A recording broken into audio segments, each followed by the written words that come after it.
All right. As I said, this is an oral history interview with Dr. Bill Roy for the Robert J. Dole Institute of Politics at the University of Kansas. We're in Dr. Roy's home in Topeka, Kansas, and today is Wednesday, April 18th, 2007, and I'm Brian Williams. Dr. Roy, start giving me a little family background. Okay. I'm not a native Kansan, and there was a billboard out in western Kansas that said Bill Roy is a interloper, and so forth, announcing I wasn't a native Kansan. I'm from Illinois and grew up in central Illinois. Went to a small Methodist college, Illinois Wesleyan, and then went to Northwestern to medical school. And did all those things rather quickly. I graduated from medical school when I was 22. I grew up on a farm the first 10 years of my life. One sister who's 4 years younger. My dad died at the age of 42 in 1941 when I was 15. And we had some cows to milk and so forth at that time, but I knew very well I didn't want to work hard as a farmer works. So I had already planned, essentially at that time, began to plan to go to medical school. I came to Kansas. The family background, the Roy name is French Huguenot. It goes back to the original immigrant about 1710 or so. My grandmother also came from my family, had been in the United States a long, long time, going back to 1684. And they were sort of very important people in a little town, if you know what I mean. They had the biggest of the stones out in the cemetery and that kind of thing. So anyway, I came here, as I said, in the United States Air Force. I'd finished my residency in obstetrics and gynecology at City of Detroit Receiving Hospital. I finished my internship prior to that time at Evanston Hospital. And as I stated, went to Northwestern Medical School. I knew I was going to go in the service because I hadn't served during World War II. I'd missed that due to the fact I had 4 operations over a 3-year period when I was in high school and immediately thereafter. So they kept flunking me on my draft exam. So it finally worked out. As you probably know, all physicians of my generation, in essence, were in the service at one time or another. So I knew I was going to go during the Korean conflict, so I enlisted in the Air Force. I got married early in life. I was 21, a junior in medical school when I got married. We waited a little while to start a family, 2 to 3 years. And then we began having children, essentially, it seemed like every year, 1949, 1951, 1952, 1954, 55, and 59, so 6 children.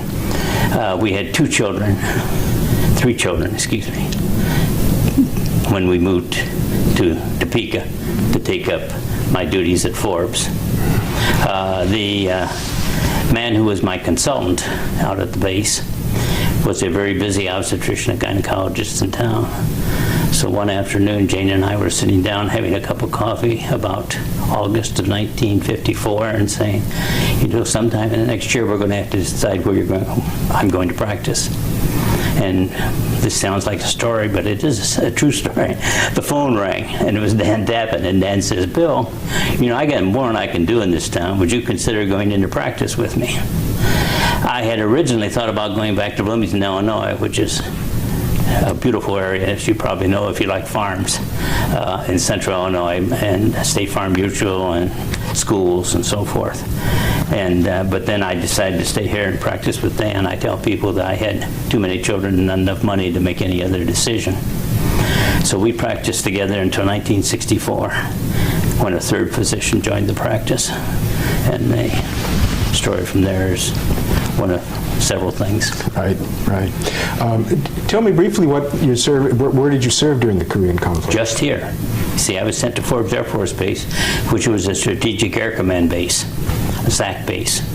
And what were your duties? A physician, of course, and I did obstetrics and gynecology. I had 2 young men helping me, and we had lots of people to take care of. I think we had probably 30 deliveries a month or so, and a fair amount of surgery, and so it was a very good experience because I had finished a charity residency where I had literally seen everything. In other words, we had so many sick patients, but it was a good time to put it into practice, so to speak, as being the responsible person on the base. The base commander called me in when I first got there and said, You and the pediatrician are the two most important people on the base, because if we can keep the wives happy, we got a lot better chance of keeping the airmen happy. So that's what my duties were, so to speak. And a lot of the men, they were flying out to... They were flying out. We had a bomber wing, which brought in B-47s, the first jet bombers that year. And then we had a reconnaissance wing, which was, I don't know quite what the plane was. It was a 4-engine plane, and it was mapping the world. And one plane got shot down near Murmansk in Russia. Another one got shot down over the China Sea, because I don't think there was any question there were places where they shouldn't have been. And the Chinese and the Russians didn't like it very well. So I do remember with some sadness knowing the wives of the airmen who were involved in those particular actions. It's interesting because, of course, when you hear a doctor serving during the Korean War, you naturally think of MASH units. Yeah. So your duty was very different. Yeah, yes and no. You see, City of Detroit Receiving Hospital was like a MASH unit, because that was about a 400-bed hospital. They got all the emergency for about 2 million people. So we had 4 full-time residents in the emergency room and 8 full-time interns. So it was like MASH at its busiest 24 hours a day. So I've always enjoyed MASH. I still watch it occasionally. And I understand the irreverent humor that is sort of a safety valve, so to speak, for people who are working with those kinds of circumstances. Now, where did the law degree come in? That was somewhat later. Law degree came in rather in 1964. I said to Janie, I think I'll go to law school. Now, Washburn at that time would let you take 1 course, 2 courses, 3 courses. Now you have to go full-time. And so I took a single course, we took a single course in personal property. A friend and neighbor taught it. And Jane said, well, if you're going, I'm going. So we went. And fortunately, we lived about a mile and a half from the law school. And the law school was about a mile and a half or 2 miles from my office, and the hospital is where I practiced. So anyway, for the next 6 years, we took about 6, 7, 8, 9 hours. In other words, about a half load. And those represented the number of hours in class. And Jane took magnificent notes. We did not have, of course, cell phones, but I managed to have my office call me out about 10 minutes into each class so I could get back and go to work, so to speak. But they did take, attendance, and you had to have either 80 or 90% attendance to get credit in a course. So I showed up at the beginning of the class, got called out. Jane took wonderful notes. We studied together for about a week before final examinations, and both managed to get our law degrees. And incidentally, for what it's worth, to show this passage of time, Jane took the bar in 1970, and only 4 women took the bar that year. And of course, this has changed greatly. Now there are more women at Washburn Law School than there are men. I always tell people Jane finished in the top 3 among the women who took the bar that year, because 1 failed. That's all we know, she finished in the top 3. But anyway, that was it's an idiotic thing to do retrospectively, because we had all these kids. You see, in 1964, they were ages 5 to 15. But Jane's mother was here in town, and even though she was a leading real estate salesperson, she was an immense amount of help as far as plugging little things that needed to be done. And then in addition, we had some household help, but minimal, 1 or 2 days a week. And so we were able to go through that way. And she had this disease, myasthenia gravis, but it had a long period of remission, and she did very well. I never practiced law. She then practiced later, after we came back from Congress, as working for the courts as far as enforcing child support laws. And she enjoyed doing that. And then she was, I say with pride, the first woman to serve on the Kansas Corporation Commission, which is our public utility commission, which is a 3-person board. So that's a highly responsible position. Were you looking for the law degree to be a kind of ticket somewhere else? I didn't think so at the time, although I've always had a very great interest in politics. A friend of mine who was almost as quiet as anyone could be in a class, and I finally got talking to him 40, 50 years later, he says, I can remember the first time I met you, you had a Win with Wilkie button. In other words, I came from a Republican background. I came from Central Illinois, where everybody except Adlai Stevenson, who was from Bloomington, which was 15 miles or so from where we farmed, were Republicans, or at least it seemed that way. And but I was also very interested in international affairs, and later Wilkie wrote One World, and Wilkie was definitely a person with a very large vision as far as the entirety of the world was concerned. So I was enthusiastic about it as a freshman in high school at that time. I was going to ask you about your family political background. Not much politics talked at home, and I remember they wanted my dad to run for the school board, and he just didn't quite think he wanted to do that. That was as close as we came to elected politics at all. And you say your father died when you were 15. Yeah, he died when I was 15 years of age. Was there someone who served as a kind of mentor for you in terms of the future, what you did? My best friend's dad certainly treated me like a son. He had one son only one child. He was born in Alsace-Lorraine and was, of course, French background, got married shortly after World War I and came to the United States. And so he meant a lot to me. I worked at the local Piggly Wiggly, groceries and so forth. And the man who ran that was always pretty darn good to me as far as that goes. So I had a couple male figures when I was a teenager, I guess one would say, after my dad died. Now, I'm correct that Bob Dole was also a graduate of the law school at Washburn. Yes, correct? That's right. Was he considered a major alumnus at the time you were there, or? I never thought of it or heard of it so much in that aspect of the thing. Washburn is what you'd call a regional or local law school, as you probably know. It happens to be located in the capital city, which gives it some advantages. And then we have the University of Kansas.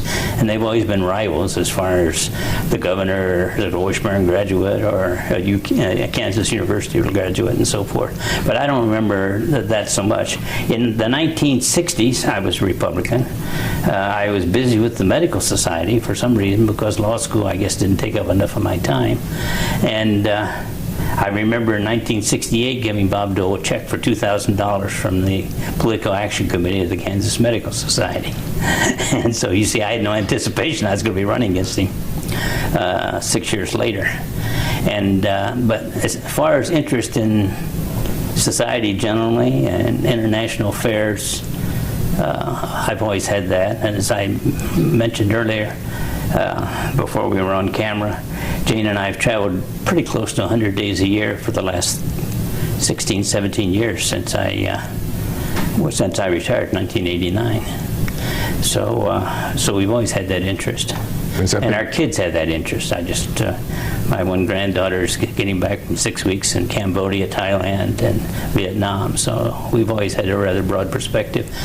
We also had a lot of exchange students. We had 4 from Mexico who were siblings. We had a Japanese woman who's one of the most magnificent people I've ever known in my life, who will be visiting us next month and visits us every couple years. She was with us, I think, 65, 66. And we had a German student whose parents were busily helping people get out of East Germany when he was here in 68, and his parents were told that he had been in a severe automobile accident and might be dying, and they called us. And apparently it was one of these political things that people were angry at the parents and they wanted to punish them, and knew he was in the United States. And that just gives you an idea that we were interested in those things. So what motivated your shift to becoming a Democrat? Civil rights, I think, would be the almost complete answer, and Vietnam to some degree. I did not run as an anti-war candidate in the sense that I was lighting candles and marching and standing on lots of platforms, making lots of exclamatory remarks when I ran for the Congress. But I did say, I'm not the anti-war candidate because everybody is anti-war. But we better get ourselves out of there pretty soon approach. But the people that I had that really supported me greatly and made my congressional race the greatest upset in the House in 1970, were people primarily from the civil rights movement. We had a so-called executive committee, which maybe only met twice or something, but 10 Democrats and 10 Republicans, included the brothers Menninger from the Psychiatric Institute here, included at least 5 people who were worth at least $10 million, including the man who founded Volume Shoe, Payless Shoe Stores, and so forth. So we had quite a variety of supporters, and it helped. In the first race, I beat a 3-term incumbent who had 68% of the vote in '68, which was 2 years before. And I was the second Democrat elected in this congressional district, if one generalizes a congressional district as being Topeka, because Topeka has always been the primary town, the center of population in whatever congressional district that was enumerated. So what were the circumstances that committed you to running for the House? I mean, I know that yeah. You say the reason. I said civil rights, but I was in a town in Kansas, I'm not sure what town, for the Kansas Medical Society's annual meeting. And I don't talk very well about this. I darn near choke up. I went back to the room, and there was a newspaper on the bureau, which Jane had put there. It said 4 kids killed at Kent State. And I told Jane that evening that, so this has to stop. And so that's what moved me to running for Congress. And I told her, and I told my partners, you don't have to worry about it because I won't get elected. Our life's not going to change. Instead of taking my summer vacation, I'll take the vacation in the fall. And I didn't campaign until October. And we just had a marvelous group of people, and I won pretty big. But my 2 associates and I had delivered 20,000 babies among the 3 of us. And this was 18 counties in that district, but I could go anywhere, and somebody would walk up and say, I am Josie Smith's mother, and you delivered my grandson, and so forth. And so we had a network in that respect. We had a church network. I'd given 2 lay sermons, one of which was on reconciliation and the war. And reconciliation and civil rights, really. I ended it with James Baldwin's quote, ended the quote from The Fire Next Time, which isn't a very friendly quote. And it was given over the local station, which goes to the entire state, WIBW. And it was also given in 4 churches. So I'd done that kind of thing. I couldn't sit still, I guess. And what about picking up the skills required of a candidate? I think one either has them or doesn't have them, in a sense. I remember we were going to go someplace. I picked up a very talented politician by the name of Paul Pendergast. No relation, he wants you to know. He's now deceased, to the Pendergasts of Kansas City, but a good Irishman with 8 Irish great-grandparents. All 8 of his great-grandparents either were from Ireland or were born in Ireland. But anyway, he was a great politician. And we were going someplace, the 2 of us, and we stopped to get some gasoline. And he says, Bill, get out of the car. He says, you got to talk to that man. You got to talk to everybody that's in that little store and the gas station and so forth, and tell them who you are and what you're doing. And so that's what one had to do. We used a couple little things that worked well. We put a small ad in the weekly newspapers. Again, I'm from a rural background in a small town. And Dr. Bill Roy Speaks, and we've had probably 200 words on one subject or another every week. And of course, those things get handed over and over and over. And so those helped. But I suppose the thing maybe that helped most, although I would like to think it wasn't perhaps, the thing that really made the opening, though, is Chet Mize, who I beat, nice man, was in the midst of a miserable divorce. And I don't think he had the stomach for campaigning. And he virtually didn't campaign. And of course, we had this same thing happen in this district this time, as you probably know. Not that Jim Ryan's in going through a divorce, but Jim Ryan, a 5-term Republican congressman who nobody thought could lose, was defeated because he didn't campaign. He just didn't see fit to do so. And, I don't know about other states, but in Kansas, you at least have to show up. You have to show the flag anyway. So you say you really didn't start campaigning until October for a November election. That's right. I took the month of October off. There was an exception to that. We had something over 60 coffees in Topeka, in places like this house, where as many as 2 people showed up, and as many as 30 or 40 people showed up. And again, I'm practicing medicine, so we took the hour from 11 to 12 or something for, they invite your neighbors in for coffee and so forth. So we saw an awful lot of people that way. And I had a coffee committee that had a couple junior leaguers and a couple people from the church and 2 black women. And did you run in a primary, or how did that happen? As a Democrat in Kansas in the 2nd District, where you've had 2 years of representation, you don't have to have a primary. I entered the race without anybody knowing except my partners and my wife and the district chair, in a sense. And I changed registration the day before. I filed, and like I say, nobody anticipated anything was going to come of it.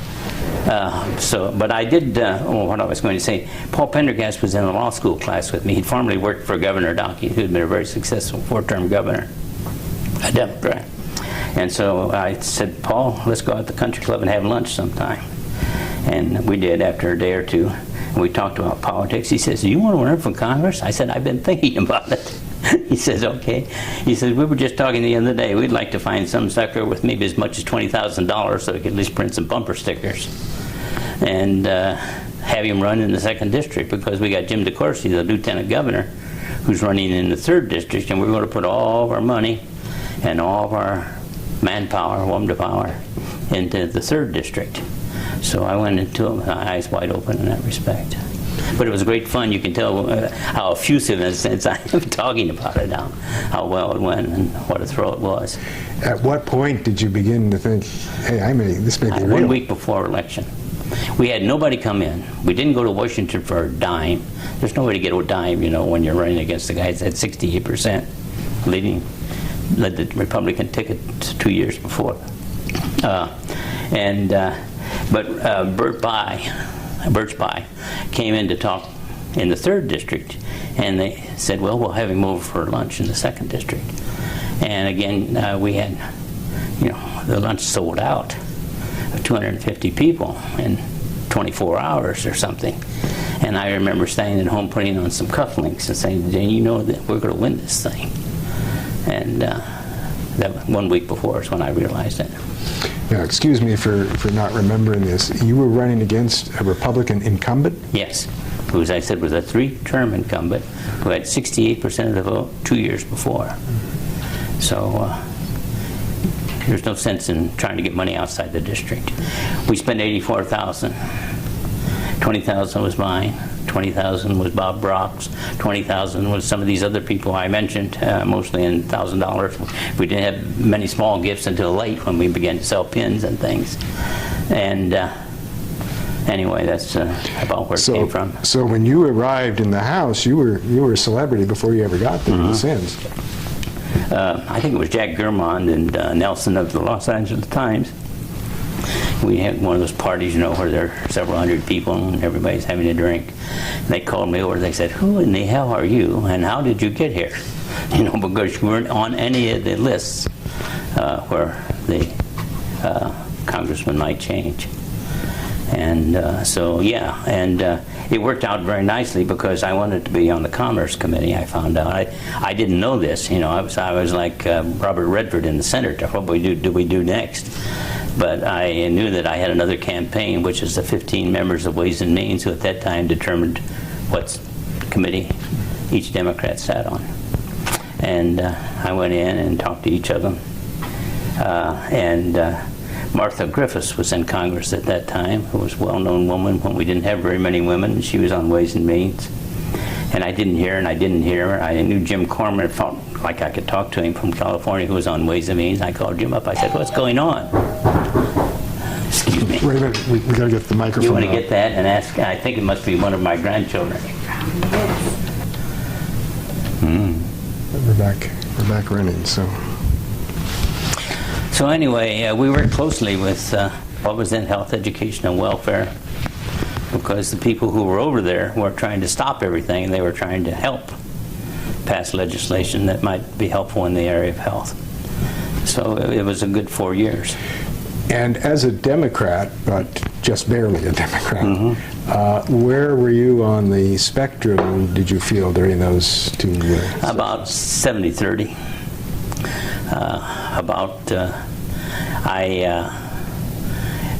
I always thought that I should vote my district when there was no, and as long as there was no superseding interest, in other words, such as state or national interest. So when you vote your district, you vote a farm district in a sense and so forth, and you end up with votes that are usually frequently considered conservative, a few of them here and there. I was very much against the war in Vietnam. And in August of 1973, we voted to tell the Department of Defense, you can't bomb North Vietnam anymore.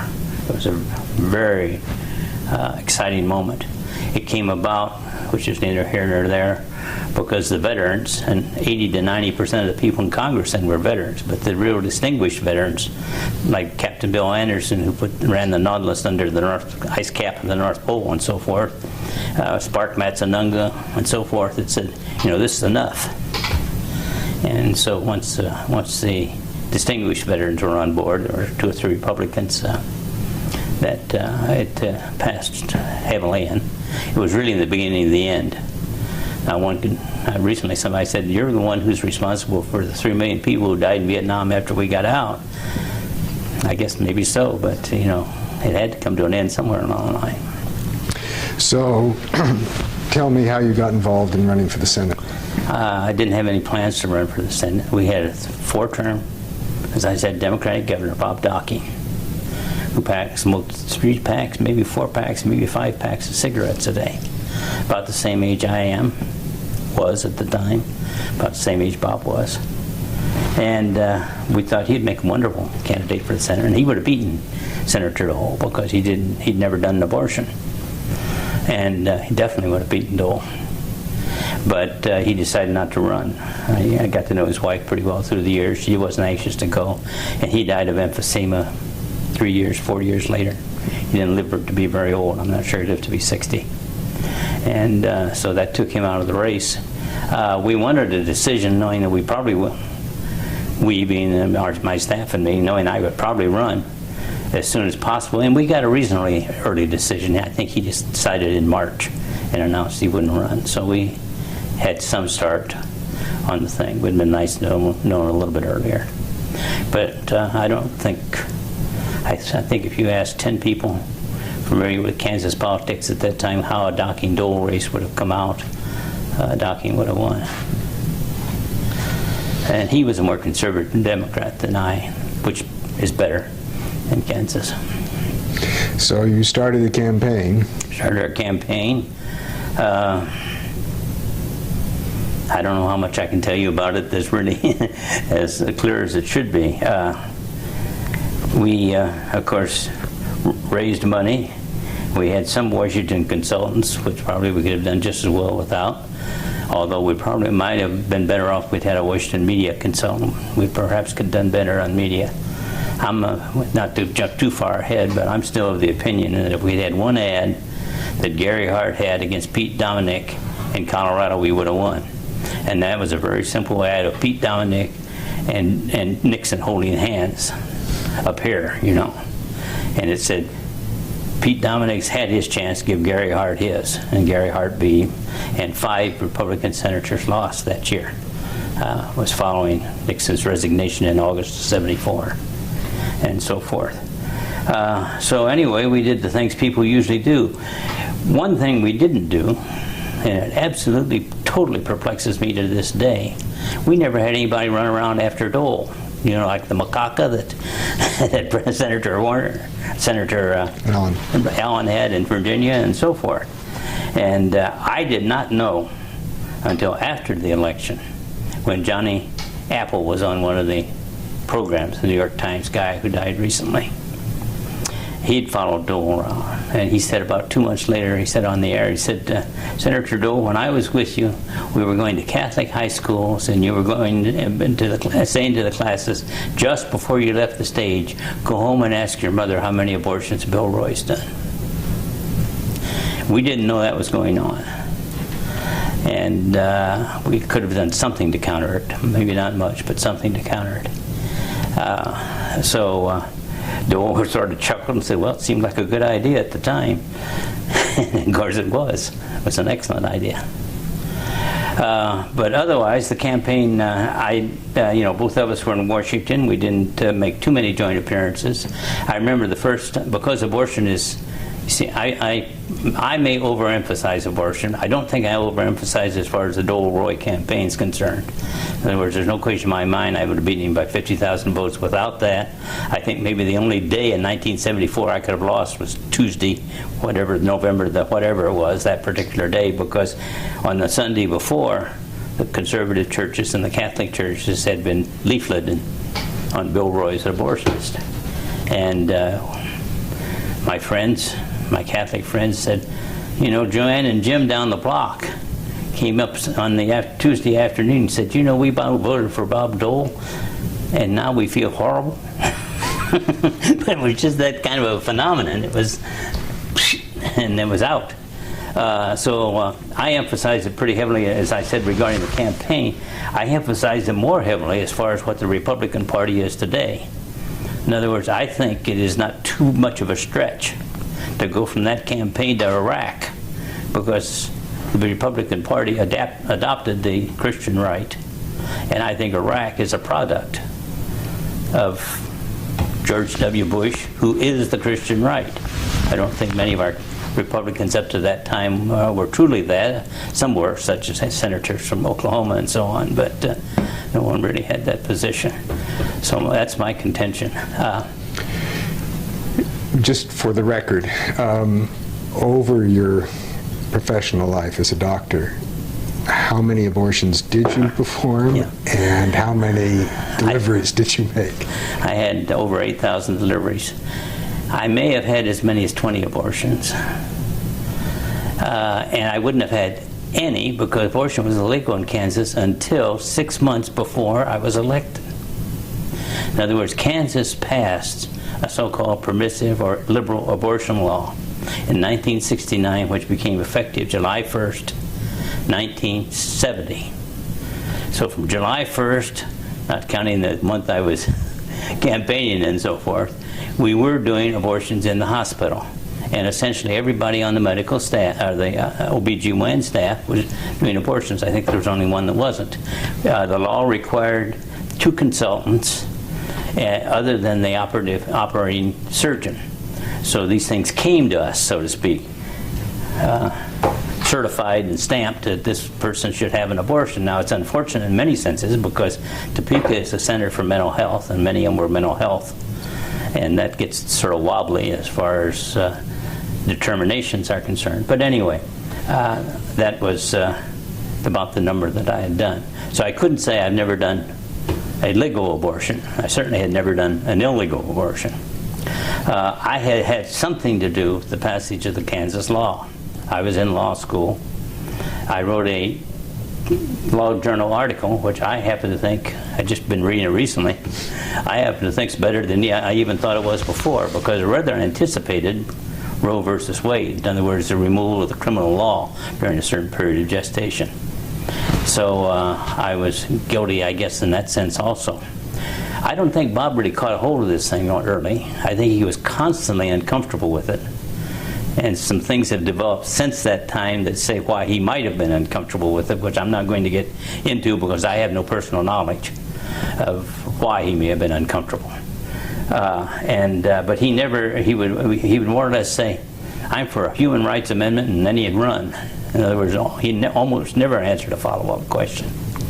We did have somebody at the Right to Life convention in Hays, Kansas, and I think it was August of that year. And Bob addressed them.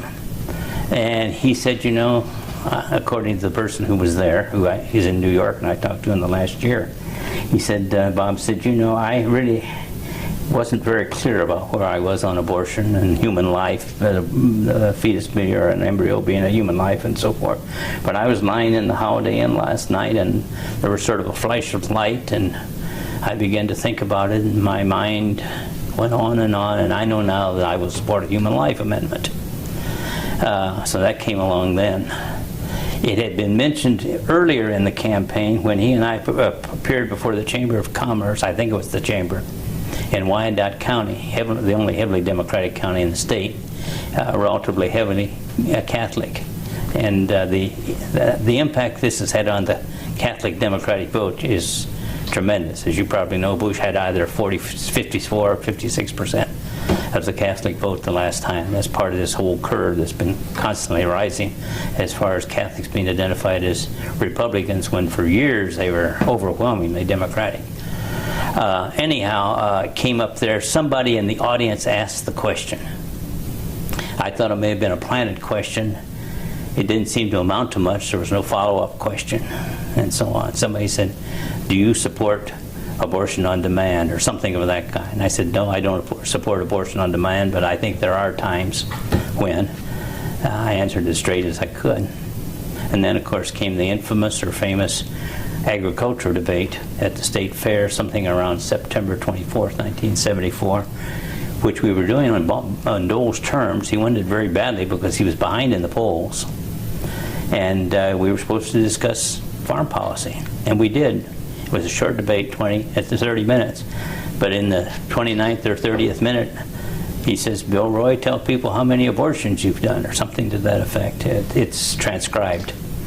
And I got up and said, I think abortion comes about as a result of failure, and abortion is a tragedy, and so forth and so on. But, and after I said the but, which was to the effect that there are times that it should be done legally, he then shouted more or less at the audience. You heard him. He's for abortion on demand. And the following week, we were on Face the Nation. Didn't come up. And then it was sub rosa, it seemed like, during October. Now, we were handicapped. We were handicapped because about half of our people with whom we worked were Roman Catholics. And they were pretty well paralyzed by the issue, and I was pretty well paralyzed by the issue because my only answer could be, yes, I have done legal abortions. And that didn't seem to be a satisfactory answer to those who were going to change their vote on that basis. So the things sort of moved along. And then, of course, we got into the immediate 2 or 3 days before election. That appeared in some newspapers. Other newspapers refused it, God bless them. And then the babies in garbage cans and the text that went with it, which is a fairly accurate text because it's from the Law Journal article. I say fairly accurate because there's also some glaring misstatements in it. That went on the Sunday before on the conservative Protestant churches, but mostly on Catholic churches. And what the result was, I can tell you very, very easily, and I can probably generalize it this way. Paxico's out here west of town. It was in my congressional district. I carried it about 2 to 1. Let's say 200 to 100. And Democrat Bob Dole carried it 2 to 1, and so forth and so on. It was just a pretty solid Democratic vote. They voted at a Catholic church just north of Paxico. And in 1974, Dole actually got a slight majority, and the Democratic gubernatorial got the same heavy Democratic vote, and the woman who was running to succeed me in Congress, who ran successfully, got the same Democratic vote. So I lost 30 or 40 votes in that one precinct. We have over 3,000 precincts, and I lost this election by less than 2 votes a precinct. Atchison County is the same story. Those two I've offered as illustrations, because Atchison County was the home base of the guy I beat in 1970, and I ran slightly ahead of him there, ran heavily ahead in 1972, and lost it pretty substantially in 1974. So I can't prove it, but I think most people would agree, including some of the press people who you've been interviewing, that I would run that race by 50,000 votes. If it had gone the other way, we lost it by about 13. I read somewhere that at the end of that farm debate, Dole was booed. Is that correct? He was booed. That was a raucous debate in a sense. Things were getting pretty hot. And by the way, they ran one of these non-scientific polls there, and I was leading Dole overwhelmingly, and with the farmers of all things of western Kansas. But anyway, they booed him when he made that statement. But there was cheering and booing going back and forth, and the crowd was fairly well split between the two of us, you know, with the hats and the balloons and all the paraphernalia of elections. So how did you and he part on that occasion? I think he walked off in one direction and I walked off in another. And we did. I don't have any great personal dislike for Bob Dole. I won't tell you abortion is not a legitimate political issue. It is a legitimate political issue. I don't think I knew it in the early months before election as much as I know it now. But as I said, abortion equals the Christian right, equals the Republican Party, equals whatever else you don't happen to like about George W. Bush. It's a continuum. And it's a great misfortune. Now the AWOL charge. Yes, that was miserable, and I don't have that. It was one of these tabloids that you put out, the piece of paper. It said, the only military term Bill Roy knows is AWOL. And then it had a little asterisk. And I don't know whether it was at the bottom or whether it was on the next page. It said, Bill Roy missed 6 votes on veterans' benefits. You know, most of those were Friday afternoon votes that passed 300 to 0 because the other 150 weren't there, and so forth. And but the way it was put together, it made quite an impact. And our offices around the state got call after call after call. What is this? And again, you see, 1974 is not 2007. There were the people were veterans then.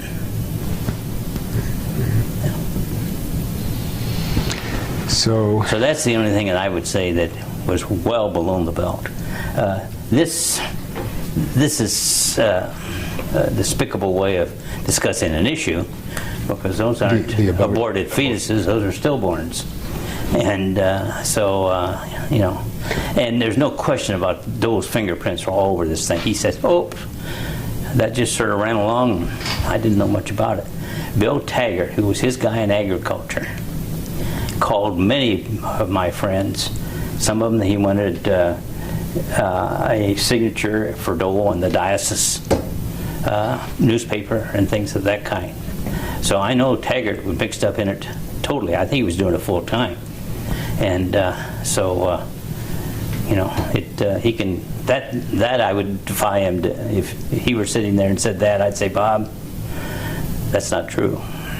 Who was running Bob Dole's campaign? I'm not sure I can tell you right now. He had also one very good ad, one of these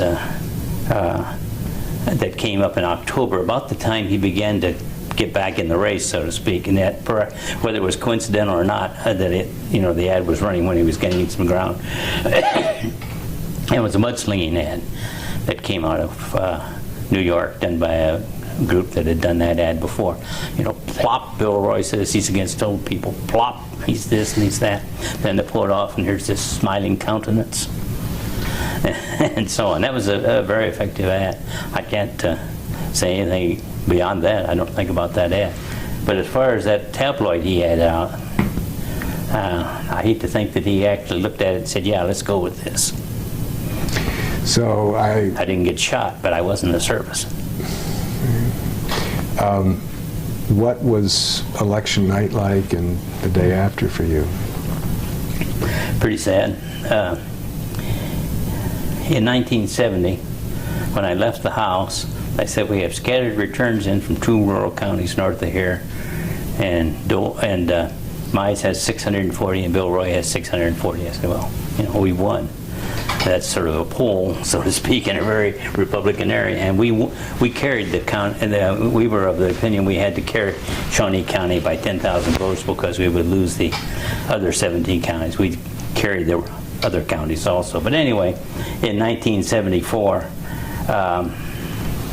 the votes came in and Bob was ahead, sort of 51-49. It sort of stayed that way all night. I was never ahead. There was never any places that I knew that we could get votes from that would probably change the outcome. I carried 3 of the 5 congressional districts. I lost fairly heavily in his old 1st district, and I lost very heavily in Johnson County, which is almost impossible to reach in a sense.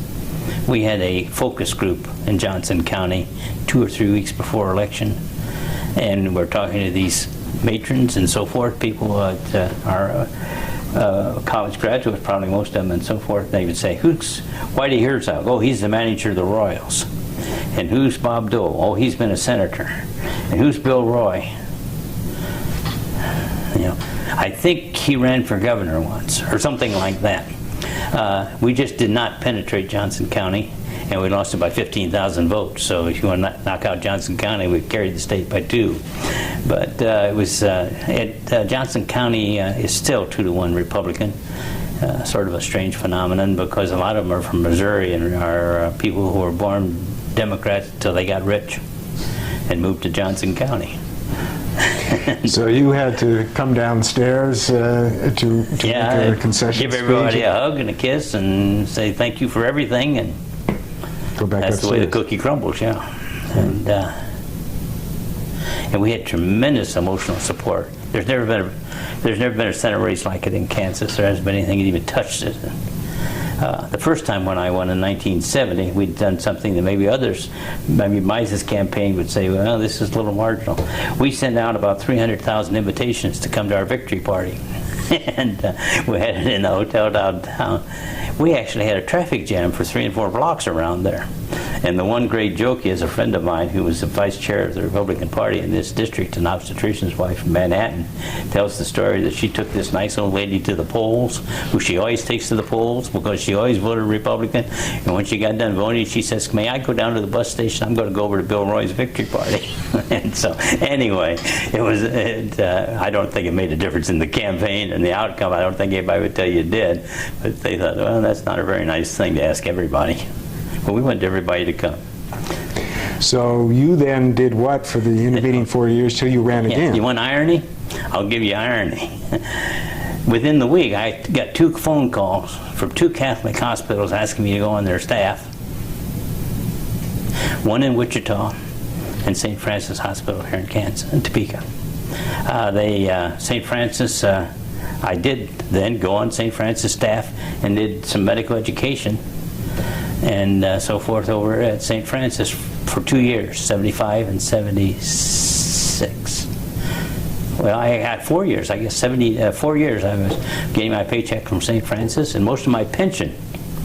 I don't have a congressional pension. You have to be there 6 years. It isn't like Rush Limbaugh says. You don't get the same pay all the rest of your life. Most of my pension comes from the years I spent at St. Francis. And then after I lost to Nancy Casabon, and that was decisive. I wouldn't say it was overwhelming, but it was decisive. And it's, you can't beat Alf Landon's daughter in this state when 2 things are going on. The country's turning conservative, 1978, and the women's movement will make an exception. And so anyway, I lost that. And so then I began practicing again. And I practiced from 79 to 89. I built up a 5-person practice and saved St. Francis's OB department. Whether I should have or not, it's another thing. In other words, maybe it makes sense to have only one in a community this size. But Catholic hospitals are family-oriented, and they didn't want to lose obstetrics. So I went to work for them as a hospital employee, which made possible my retirement, to be very honest with you. And when you went on their staff, what was their position on your performing abortions? Well, performing in Catholic hospitals, it was moot, so to speak. But that shows you that I was not disrespected by the people who know healthcare and medicine in this state. even in Wichita, which is a ways away, 127 miles. Right. And it was quite quite ironic, I would say. Was there anything about the Kassebaum contest that you... She just... The thing with the Kassebaum contest is they had a primary, and she got 28% of the vote, but that was enough to win because there were 5 or 6 people in the primary. I'd like to run against any of the others, and 1 or 2 of them in particular, including maybe the less desirable one, been Wayne Angel, who is on has been a very good friend of Dole's, has been on the Board of Governors of the National of the come on, help me, of the Greenspan's. He's been on the Board of Governors of the Federal Reserve. Yeah, yeah. Mm-hmm. Right. And he's quite a smart guy, right, who's done very well. Right. Let me ask you just a few questions from I picked up from various areas. You said at one point that Dole wanted to eliminate the agriculture department. Yes, he definitely wanted to eliminate it because he was a slave to Nixon. And Nixon had a guy by the name of Connolly, a brilliant politician for the most part, from Texas. And they decided they should have 4 super departments. Department of Human Resources, Department of Natural Resources, Department of Defense. What was the 4th one? Doesn't make any difference. The Agriculture Department, the Department of Interior, et cetera, were to be combined as the Department of Natural Resources. And Dole supported that. And of course, it would have wiped the Agriculture Department out because it would have been just a piece of a much bigger department. And I brought that up at the beginning of the debate, and Bob never gained his stride. You know, I'm not a great debater, and I have had no background in debating, but I think we had him 6 ways to Sunday, and he was grasping for a straw. And you have made the comment that politics has been his life. Yes. Oh, yeah. This, you know, in a sense, it's nice that he won from a human, what am I trying to say, a sympathetic perspective in that sense. And of course, this, you know, as far as who I am or not, who I'm not, that's dependent on Bob Dole. It hasn't depended on me being in Congress for 4 years and losing a Senate race. In other words, to this day, I didn't go over. Fritz Mondale was over here, for example. I think I'm no friend of Fritz Mondale, but Fritz and I have talked on things in the past, such as how do you debate Bob Dole when they had their 1976 debate. Actually, I didn't talk to him. I talked to Tom Eagleton, but it was on behalf of him. I remember the 76 Dole Mondale debate when Dole didn't do very well. Well, that's right, and his undoing there was a little bit like what you have described as being a very acid situation sitting next to him on the platform. Right. What was that like? It wasn't bad in the agriculture debate because, as I said, I had the upper hand. I did not well. I haven't looked at the tape. I don't know how badly on Face the Nation, because Bob, you sit there and just sprinkle little drops of acid on you. I understand you made $250,000 as a practicing physician, Bill.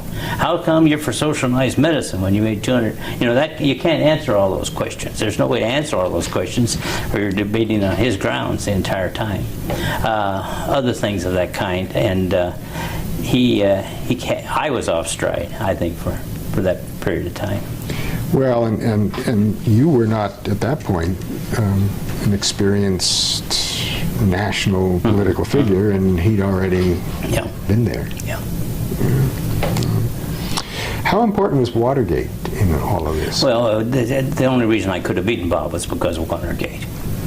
And as I said, I think if we'd had one ad of him with Nixon, it would have been enough to overcome. You see, this race actually ended up 49.2 to 50.8. So you're talking about changing one vote in 100. Bob handled it pretty well. We probably didn't hit it as hard as we should have. I suppose we were of two minds on something like that, in the sense that Nixon had carried this state overwhelmingly in both elections. And there was certainly some sympathy for him. It was one of those things we felt we could overplay.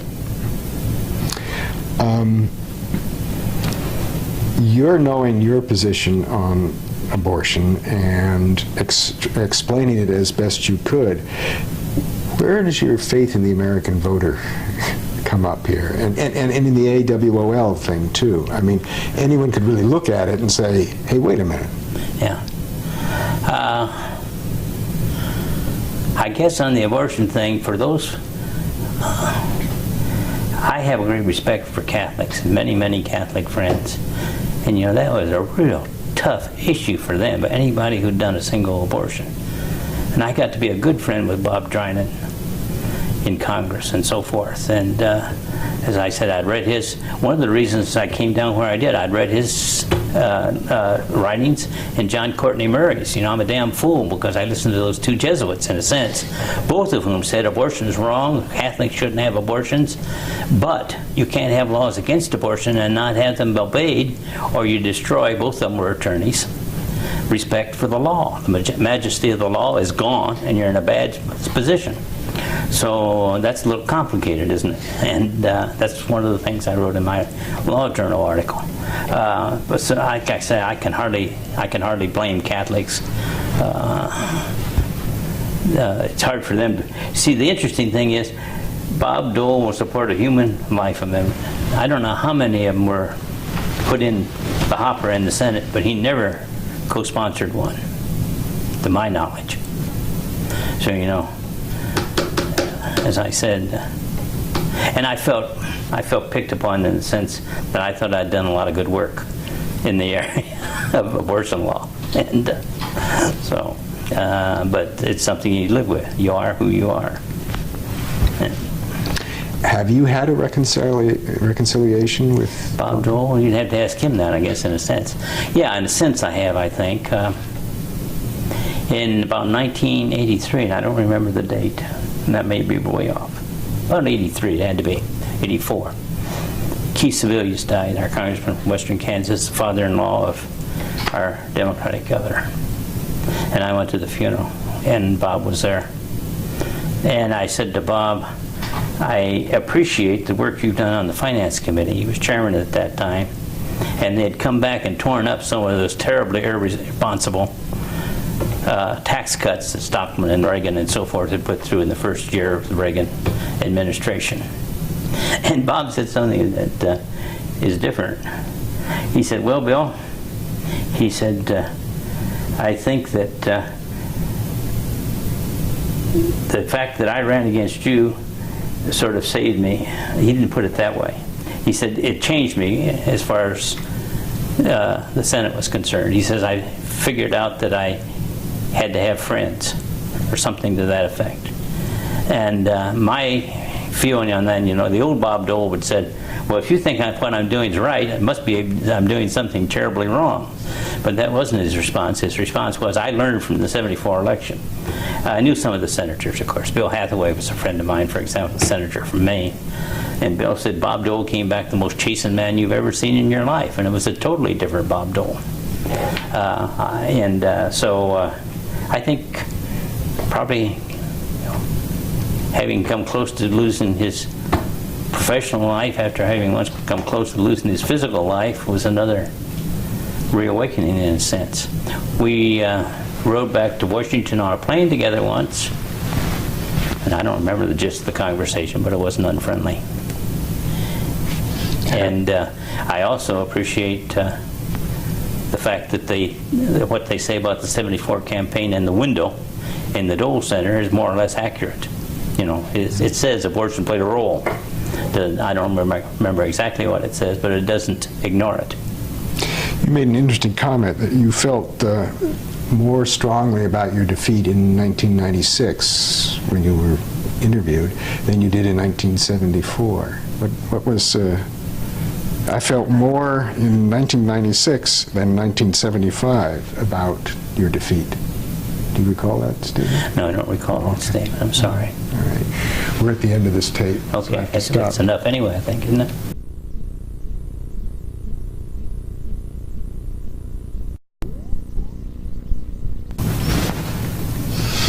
All right, you were telling us in the break here about another meeting that you did have with Senator Yeah. Dole about health care. Well, I've always been interested in universal health care, and probably if I'd stayed in Congress, that would have been the primary push. It was during the short time I was there. And in about 1993, when everybody was talking about health care and Clinton was talking about health care, folks in Kansas put together what was called the Kansas Employers Coalition for Health, and put together a universal health program done by a staff and so forth that was very well done, was published in the Journal of the American Medical Association. They recognized it was a good plan. And so I thought I'd like to take it back to Washington to our congressman. Of course, it was easy to do with the two Democrats, Jim Slattery and Dan Glickman, and it was easy to do with Cassabaum because she's always talked easily with me and I talked easily with her, and she had tendencies in that direction, if nothing more. But I wasn't at all sure I'd get to talk to Bob, so I did call over and say I'd like to at least see Sheila Burke, whom I didn't know. And so I went over to the minority leader's office, came in, and I sat down for that long, and a couple people came in, and Bob came out to greet them. And he shook hands with them, and then they were being escorted into the office, and he said to me, you're going to go see Sheila? I said, yes. He says, I'll be in very quickly. He said, I'll have to see these people. So he came in 10 minutes later, 5 minutes later, 15 minutes later, and we talked probably for the better part of an hour about this health program and about universal health care. And I've always thought Bob had at least some tendencies in that way, because essentially all of his health care, which he earned all of his life, of course, has been in government hospitals. And so I felt good about the talk. As I recall, we talked about 1996 and the fact that as a Republican he might be hard put to support universal health care and so on. And of course he was non-committal. Sheila's well known in the health community, of course, in Washington, D.C. A couple other things that might be of interest that we've touched upon slightly. I did, of course, have opportunities in Washington when I was defeated. Aaron Fox, the law firm, talked to me about starting a division of healthcare law in their law firm, which was big. I don't know how big then, but in hundreds. And then I also, the device manufacturers, people who make medical devices, were starting their association, and they wanted to know if I was interested. I talked to some folks in Chicago and some folks in New Jersey and so forth about that. I couldn't see myself jetting around the world, so to speak, and going to Hawaii to attend a convention and being responsible for it and so forth, so I wasn't interested in that. I decided I'd come home and do the things I knew best. And of course, big family, and wanting to be with that family also had some influence on it. So would things have happened differently if I'd been in Washington? I have no idea. They would have happened differently if Bob Dole had not been in Washington. So any notoriety I have, of course, has been as a result of his success. And I don't feel unfriendly toward Bob. I suspect I've lost less sleep than anybody who's ever lost a Senate race that closely. It really has never kept me awake nights thinking about it. And because what's done is what's done. And as I said, I don't really know whether I really know Bob very well. He's, as many public people, he becomes somewhat of an enigma because of various reasons. But certainly he's had a distinguished career and done some good things. Of course, food stamps came very naturally because we got to get rid of the wheat, and so he and then of course the disability work he did was pretty good work. But he was pretty much a no vote. It's amazing how conservative his voting record was through the years. I just want to go back to the meeting that you had with him about health care. The matter of the '74 election never came up in that. No. And I don't think we ever discussed the '74 election. You know, why did you do this in Hutchinson, or why did you publish that? It would have probably inevitably been confrontational. As you were running for the Senate, did you have a vision of what you might want to do in the Senate? Well, as I said, universal health insurance, really, it's hard to quantify the misery that we have in this country because 47 million people don't have health insurance, or people don't go to the doctor because they don't want to have to pay for it, and they know they can't pay that and pay the rent too. So I think this would have, I don't think there's any domestic stride forward that can be greater than passing universal health insurance. And I did mention, I did have the opportunity, I was made a member of the Institute of Medicine and the National Academy of Sciences, so I sat on a number of their committees. In fact, I was on their council, primarily because I was not from the East Coast or the West Coast, and most of them are, and they needed somebody from the Middle West. But it was work that I enjoyed immensely. And so the opportunities came my way, but There's another thing you haven't mentioned, and that is your service on the Kansas Board of Regents. yes, and that was an honor and something I enjoyed doing very much. And on the Board of Regents of Washburn, too. So I've had lots of opportunities. And like I say, it's been a good life. We got 6 children, all 6 of them still married to their original spouse. And we're talking about anywhere from 13 to 30 years. And we got 10 grandchildren and 2 great-grandchildren and good health and lots of good luck. So I'm not sad in any sense. One of these times I'll hit the wall. I know that, but for now everything's fine. Shall we end on that note? I think so. That's a good note. Thank you.